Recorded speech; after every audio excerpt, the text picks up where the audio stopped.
panahon ng martial law, sinara lahat ng publication, sinara lahat ng mga media company.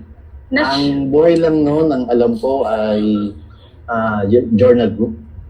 And kaya nung after EDSA 1, considered as sequester ang journal group of publication kasi di umano crony ito ng pamilya Romualdez. Na siya ngayong ina-apply naman ng anak ng diktador na Marcos Sr. na si Marcos Jr. Marlon kung ano ang nakita niyang pamamalakad ng kanyang ama na siyang ina-apply ngayon sa pananakot sa supposedly malayang pagpapahayag o pamamahayag ng mga journalists or ng mga media outlet sa panahon ngayon, di ba? Yep, and tingin ko ang isang aking napag-aralan ng gusto ng pamilya Marcos, no, kung paano ma-handle ngayon yung mga kritikong media o paano maiwasan.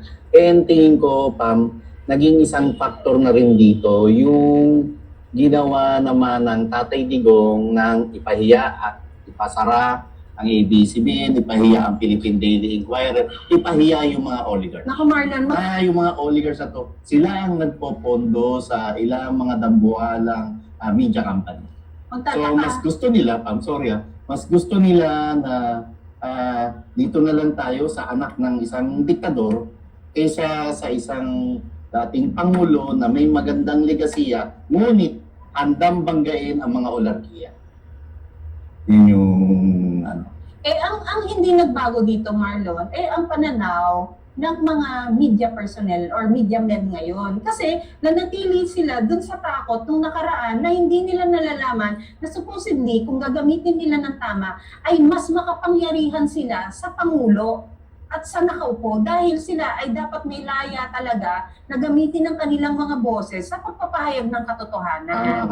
Ang masaklap dito, nawawala na yung tunay na objective ng isang tunay na mamamayan at ang masaklap pa, nilulunok na lamang nila ito dahil mayroon ng involved na pera. Dahil sila nga ay bayaran.